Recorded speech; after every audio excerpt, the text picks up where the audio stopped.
Hello friends, welcome to the Lotus point.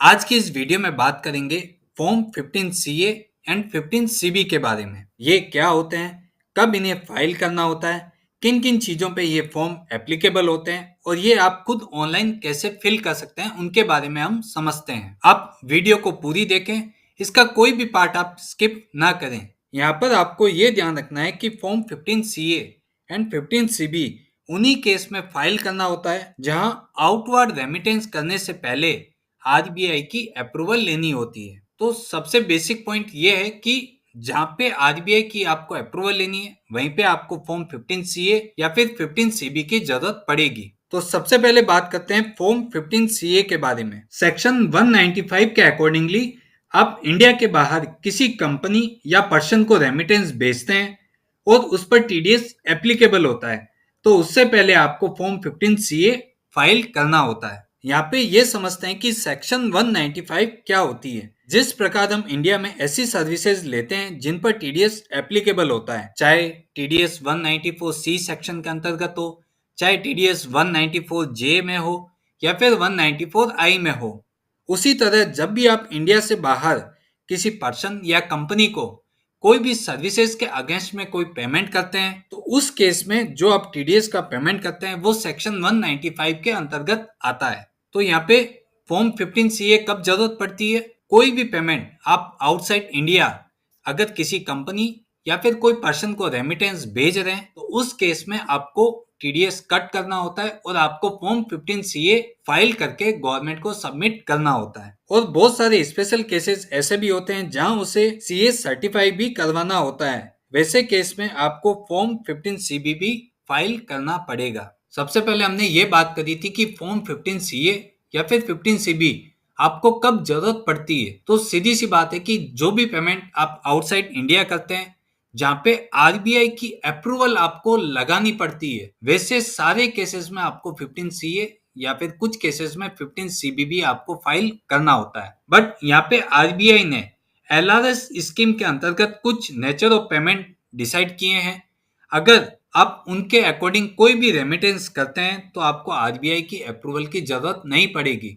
वैसे cases में आप डायरेक्टली इंडिया के बाहर पेमेंट भेज सकते हैं। अब हम बात करते हैं 15 सीए और 15 सीबी की, उनकी क्या लिमिट्स होती है और उन्हें किसे फाइल करना होता है। अगर आपके रेमिटेंस की अमाउंट बिलो 5 लाख रुपीज है तो आपको केवल 15 सीए के पार्ट ए को ही फिल करना है।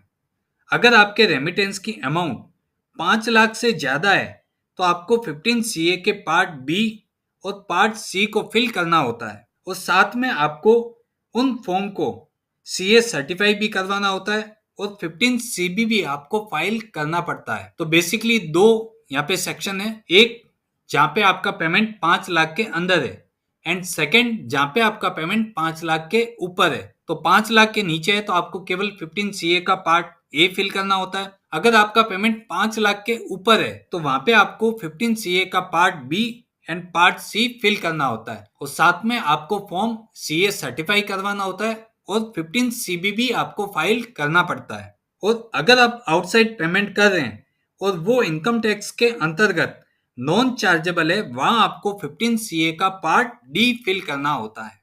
यहाँ पे हम इसको समराइज करते हैं तो आप देखेंगे कि बेसिकली फॉर्म 15 सीए 4 पार्ट्स के अंदर आपको अवेलेबल होता है, part A, part B, part C and part D. तो हमने बात करी थी कि अगर आपकी जो रेमिटेंस है वो 5 लाख के अंदर है, आपको 15 सीए तो फाइल करना ही है, बट यहाँ पे अगर आपकी लिमिट 5 लाख के अंदर है तो आपको पार्ट ए फिल करना होता है। अगर आपकी लिमिट 5 लाख को एक्सीड करती है तो यहाँ पे आपको पार्ट सी फाइल करना होता है। यहाँ पे क्लियरली मेंशन है 5 लाख के अंदर है तो आपको पार्ट ए एंड 5 लाख के अबव है तो आपको पार्ट सी फाइल करना होता है। और यहाँ पे जब भी आपको पार्ट सी फिल करना है, आपकी अमाउंट अगर 5 लाख को एक्सीड कर रही है तो यहाँ पे आपको एक सीएस सर्टिफिकेशन देना होता है इन फॉर्म 15 सीबी। यहाँ पे कह रहा है कि जब भी आपको रेमिटेंस आउटसाइड इंडिया भेजना है, आपकी लिमिट अगर पूरे साल में 5 लाख को क्रॉस कर जाएगी तो आपको पार्ट सी तो भरना ही है, साथ में आपको 15 सीबी जो सीए सर्टिफिकेशन होता है वो भी आपको देना होता है। उसके बाद हमने बात करी थी कि पार्ट बी उन केस में एप्लीकेबल होता है जहां पे आपको लगता है कि टीडीएस की अमाउंट बहुत ज्यादा हो रही है। वहां पे आप टीडीएस के लोअर डिडक्शन के लिए अप्लाई कर सकते हैं, जो section 195 sub section 2, 195 sub section 3 and 197 of income tax act. अगर आप अपने असेसिंग ऑफिसर को कन्विंस कर लेते हैं कि मेरी जो टीडीएस की अमाउंट है वो बहुत ज्यादा होने वाली है, तो आप मुझे एक लोअर डिडक्शन प्रोवाइड करें। सपोज वो रेट कुछ भी हो सकती है जो बेसिक रेट से बहुत कम होगी, उस केस में आपको पार्ट बी फिल करना है और आपकी जो असेसिंग ऑफिसर है उनकी डिटेल भी आपको फॉर्म में फिल करनी होती है।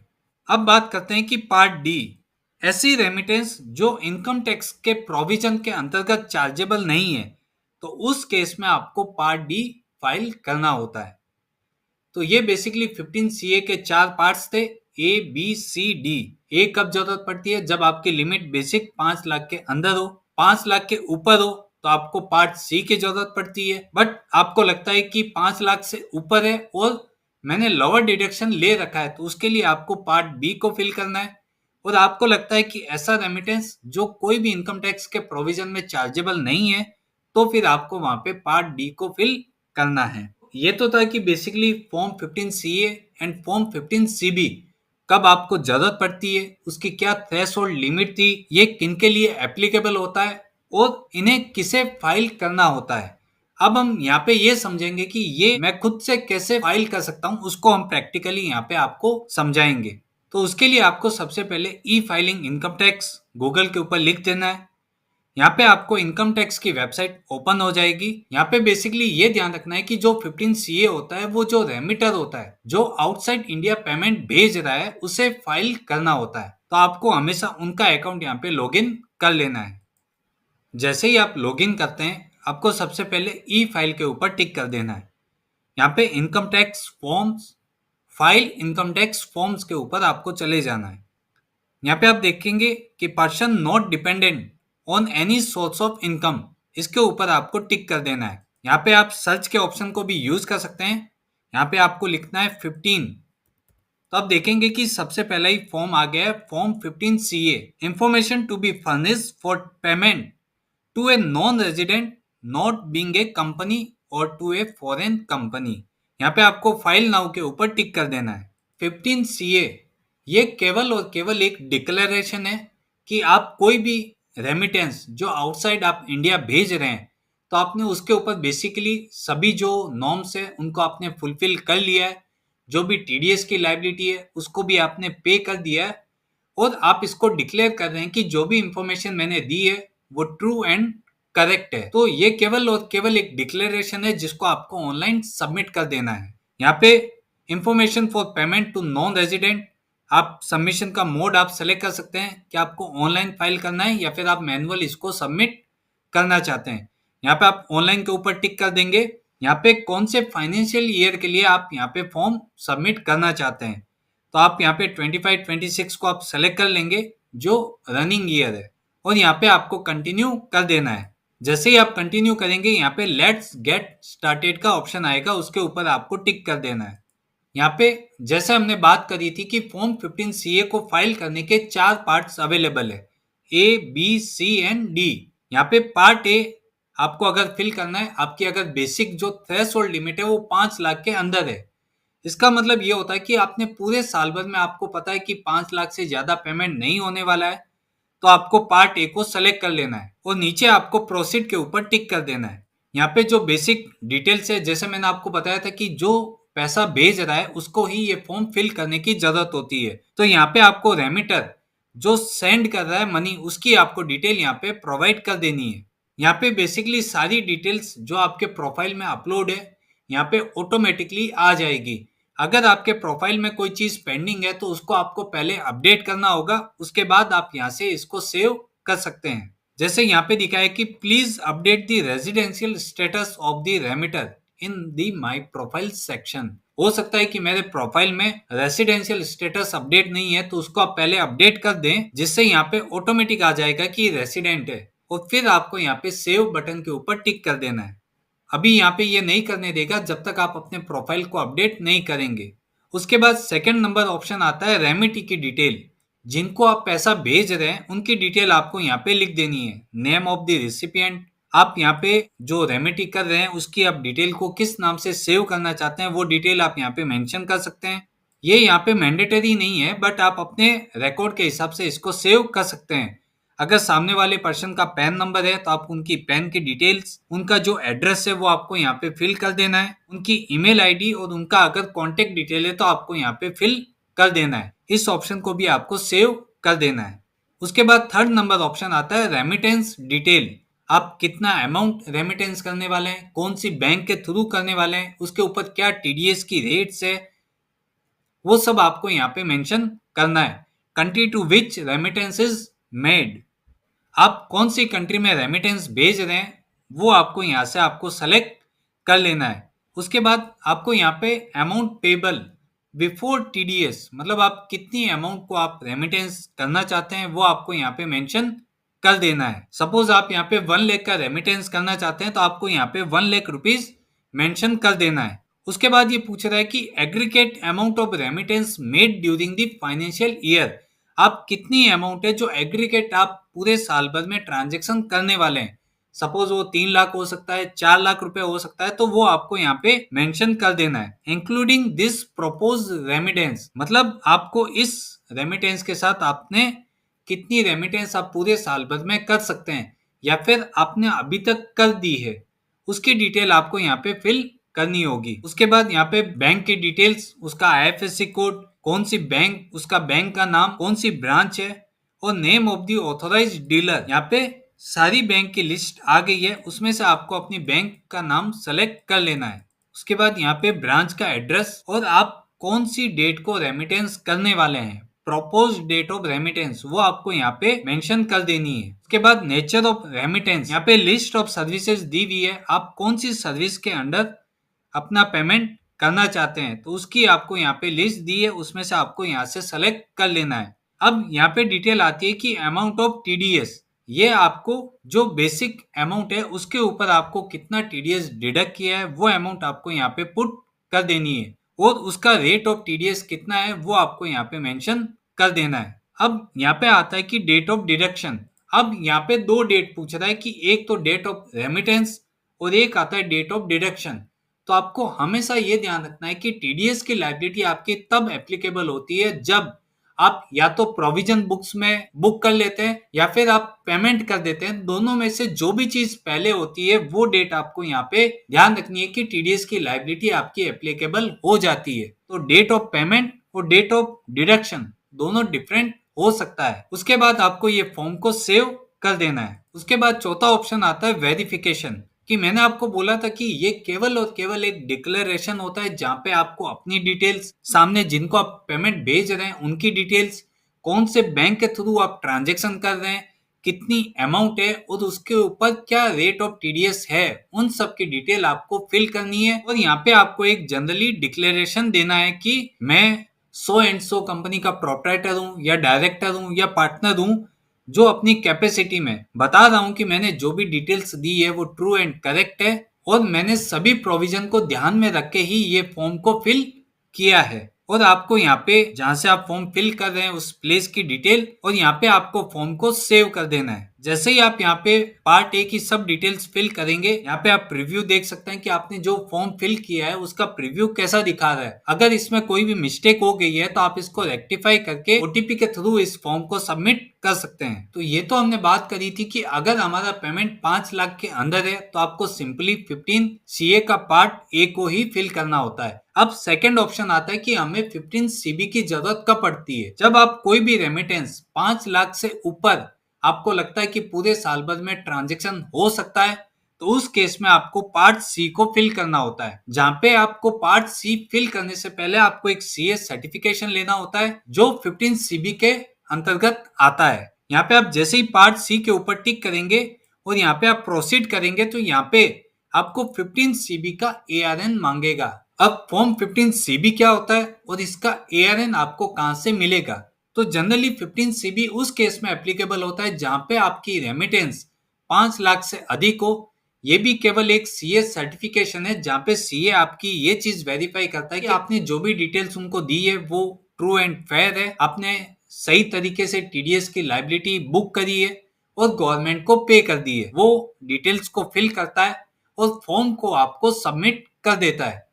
तो फॉर्म 15 सीबी जनरेट करने के लिए आपको बेसिकली होम पेज पे ऑथराइज पार्टनर, यहाँ पे माई चार्टर्ड अकाउंटेंट्स के ऊपर आपको टिक कर देना है। जैसे ही सीए आपके 15 सीबी फॉर्म को अपलोड करेंगे, यहाँ पे आपको पेंडिंग एक्शन में आपको यहाँ पे फॉर्म 15 सीबी शो हो जाएगा, जहाँ पे आपको फॉर्म को अप्रूव करना है। जैसे ही आप फॉर्म को अप्रूव करेंगे, आपको एक एआरएन नंबर यहाँ पे शो होगा।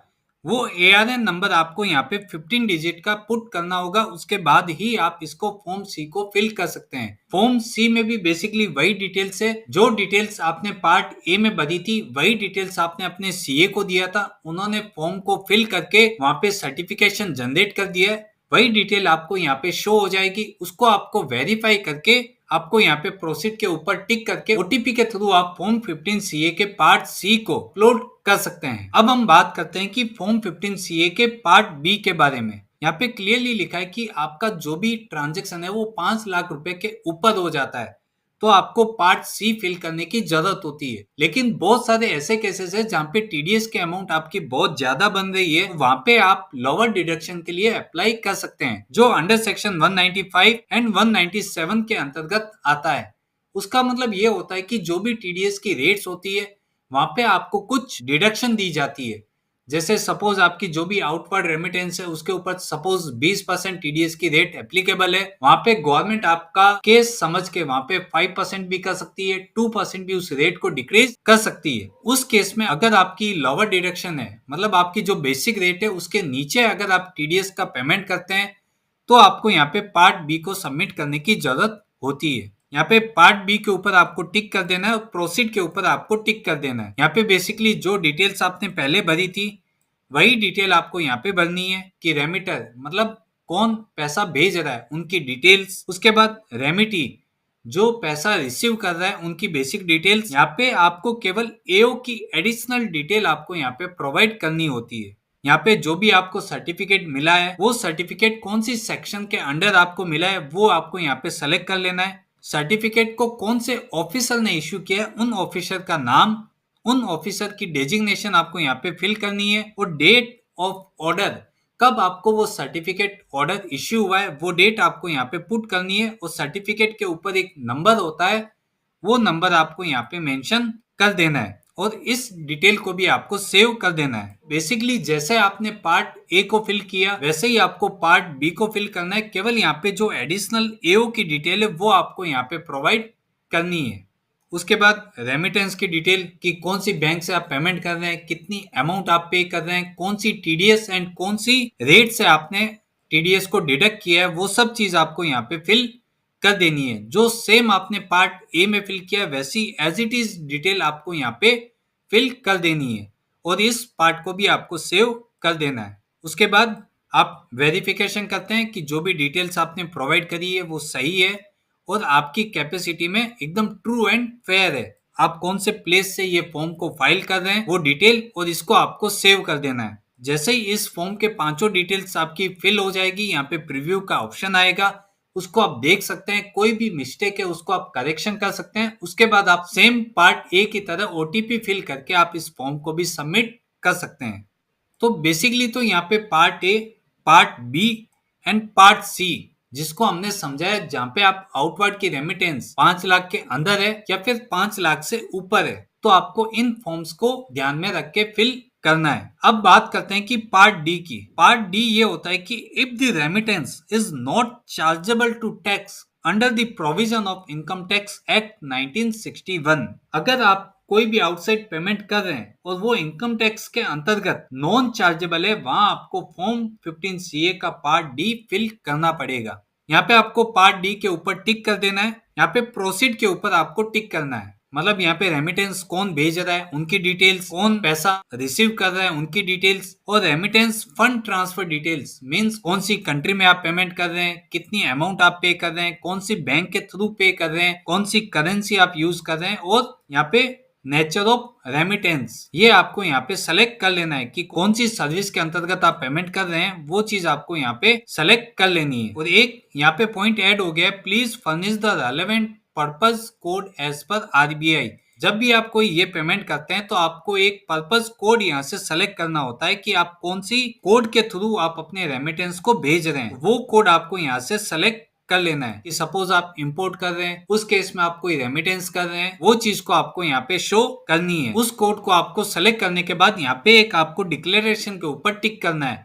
आई certified that I have reason to believe that the remittances above is not chargeable under the provision of Income Tax Act। यहाँ पे पार्ट डी तभी फिल करना है कि जब आपकी रेमिटेंस है वो कोई भी प्रोविजन के अंतर्गत इनकम टैक्स के चार्जेबल नहीं है। तो उसके लिए आपको ये डिक्लेरेशन मांग रहे हैं, इसको आपको सेव बटन के ऊपर टिक कर देना है। उसके बाद सेम आपको वेरिफिकेशन फिल कर देना है। जिस प्रकार आपने ओटीपी के थ्रू बाकी फॉर्म्स को सबमिट किया वैसे ही आपको इसको भी सबमिट कर देना है। तो ये तो था बेसिकली फॉर्म 15 सीए क्या होता है एंड फॉर्म 15 सीबी क्या होता है। बहुत सारे लोगों को इसके बीच का डिफरेंस नहीं पता होता है। ये हमने एकदम क्लियर किया है कि कब आपको 15 सीए की जरूरत पड़ती है एंड कब आपको 15 सीबी की जरूरत पड़ती है। मैं उम्मीद करता हूँ कि आपको ये वीडियो अच्छी लगी हो। आपके सारे कॉन्सेप्ट्स जो 15 सीए एंड फॉर्म 15 सीबी के बारे में थे वो सभी आपके कॉन्सेप्ट्स क्लियर हो गए। 15 सीए बेसिकली आप खुद से फाइल कर सकते हैं, बट 15 सीबी को फाइल करने के लिए आपको जो भी आपके सीए हैं उनसे एक डिक्लेरेशन लेना पड़ता है और वह सीए सर्टिफाई करके एक सर्टिफिकेशन देता है। उसका एआरएन नंबर आपको 15 सीए के पार्ट सी में आपको दिखाना होता है। तो ये बेसिकली मेजर डिफरेंस था form 15 CA and form 15 CB के बारे में। मैं उम्मीद करता हूँ कि आपको इसके रिलेटेड कोई भी क्वेरी हो आप हमको मेल कर सकते हैं या फिर आप कमेंट बॉक्स में कमेंट करके हमसे पूछ सकते हैं। हम डेफिनेटली इसका आंसर देने की पूरी कोशिश करेंगे। अगर आपको ये वीडियो इंफॉर्मेटिव लगी हो तो आप इसको अधिक से अधिक लोगों तक शेयर कीजिए, जिससे कोई भी आउटवर्ड रेमिटेंस करते हैं तो उसके पहले इनके प्रोविजन को समझ लें ताकि आपको कोई भी प्रकार की पेनल्टी ना लगे। Thank you.